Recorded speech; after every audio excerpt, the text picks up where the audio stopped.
घमंड नहीं आता। अगर जनता ने आशीर्वाद दिया है तो सर झुका करके बात करना चाहिए, घमंड में नहीं बात करना चाहिए। और जो ताकत दिया है उसके हिसाब से जवाबदेही भी बहुत बड़ी आ जाती है सरकार के पास। रिजल्ट तो आ गया, सरकार बन गई, लेकिन आपका असेसमेंट भी तो होगा। इसलिए जो हम लोगों ने प्रॉमिस किया, ये एनडीए का ज्वाइंट मैनिफेस्टो निकला हुआ है। नीतीश जी गए थे वो मैनिफेस्टो में, मुझे आज भी वो दिन याद है। उसी दिन बारिश हुआ था और उसी दिन बाय रोड वो चुनाव प्रचार किए थे।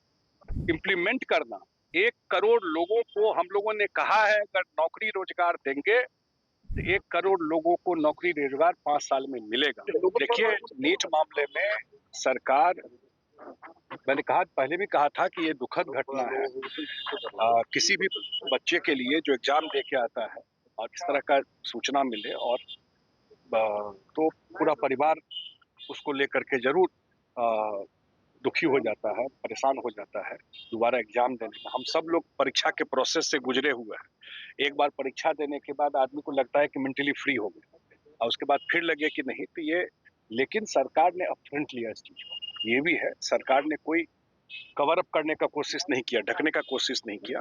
सरकार ने पूरे एग्जाम को कैंसिल करके, और अब जो ऊपर से जो हाईएस्ट लेवल पे इसको टेकअप करना है उस हिसाब से फेयर एग्जाम हो उसका पूरा कोशिश किया जा रहा है। इसके अलावा मुझे लगता है कि इस घटना के बाद निश्चित रूप से सरकार आगे जो आने वाला नीट का परीक्षा अगले साल से होगा उसको फुल प्रूफ बनाने का, बहुत सारा एग्जाम फुल प्रूफ है ही, जानते हैं, जैसे कोर्ट का ही ऑब्जर्वेशन आया यूपीएससी की परीक्षा को लेके, तो वो जरूर प्रयास करेगी।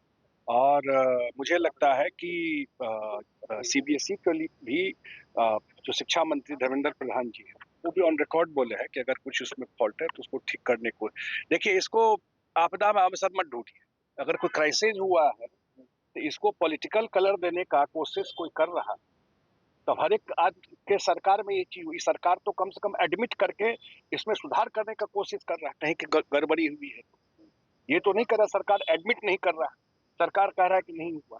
और हम लोग जानते हैं इस सरकार को, नरेंद्र मोदी सरकार को, कोई क्राइसिस आया है तो रास्ता भी मोदी जी ही निकालेंगे। बिहार में 10 सीटों पर एमएसपी चुनाव होने, सब देख रहे हैं नीतीश कुमार भी काफी पसंद होते हैं, वे आपसे मिले आके? नहीं, नीतीश कुमार जी, देखिए मैं फिर एक बात आप लोगों को बता देना चाहता हूँ, मैं रिकॉर्ड स्ट्रेट कर देना चाहता हूँ कि नीतीश कुमार जी का 20 साल का शासन जो एनडीए के साथ मिलके चला है, वो देश में पहली बार बिहारी जितने लोग हैं नीतीश कुमार जी के वजह से, कि हमारे मुख्यमंत्री हैं, 14 करोड़ बिहारी का सर ऊंचा हो गया।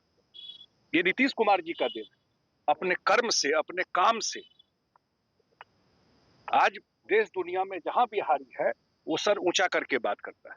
वो सिर्फ और सिर्फ नीतीश कुमार जी के काम का जो असर है, कोई वोट दे, कोई वोट न दे, कोई पक्ष में हो, कोई विपक्ष में हो, लेकिन उसकी अंतरात्मा कहती है कि नीतीश कुमार ही है जिसके वजह से हम लोग फक्र से सर ऊंचा करके बात कर सकते हैं कि हम बिहारी हैं, बिहार के रहने वाले हैं।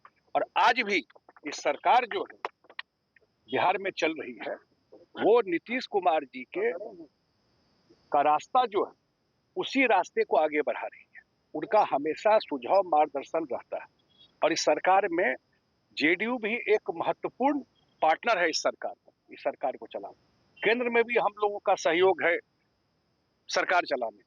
ये तो म्यूचुअल चीज है और हम लोग लंबे टाइम से साथ रहे। उनका लगातार डायरेक्शन भी रहता है।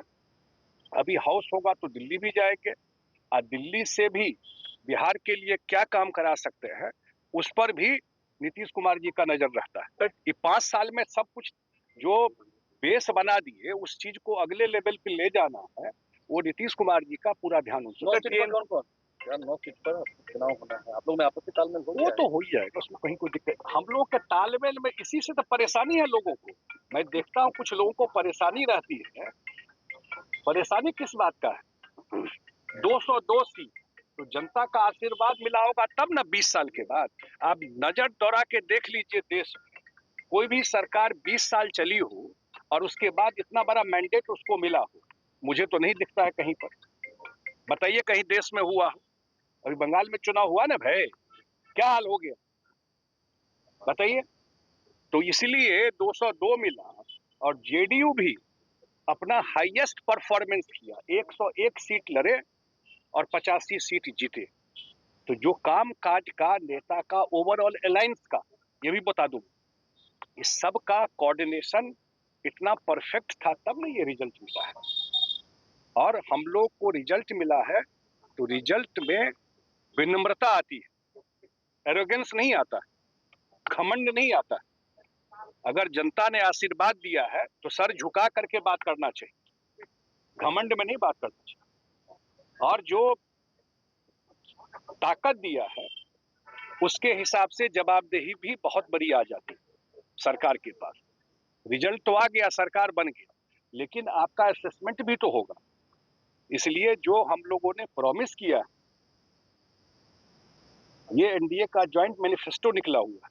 नीतीश जी गए थे मैनिफेस्टो में, मुझे आज भी वो दिन याद है।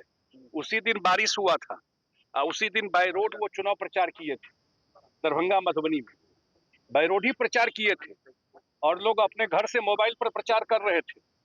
नीतीश कुमार 75 साल के एज में लोगों के बीच में कुशेश्वर स्थान और समस्तीपुर में घूम रहे थे उस दिन। ध्यान रखिएगा इस चीज को, जनता सब देखती है। तो इसलिए जो उसी दिन हम लोग मैनिफेस्टो निकाले थे, तो पूरे मैनिफेस्टो को इम्प्लीमेंट करना, 1 करोड़ लोगों को हम लोगों ने कहा है अगर नौकरी रोजगार देंगे तो 1 करोड़ लोगों को नौकरी रोजगार 5 साल में मिलेगा। अगर हम लोगों ने कहा है कि 5 लाख करोड़ का इन्वेस्टमेंट बिहार में होगा, आज ये डबल इंजन की सरकार, उसी से रोजगार भी मिलेगा। देखते तो रहिए अगले 5 साल में बिहार कहां तक पहुंचता है।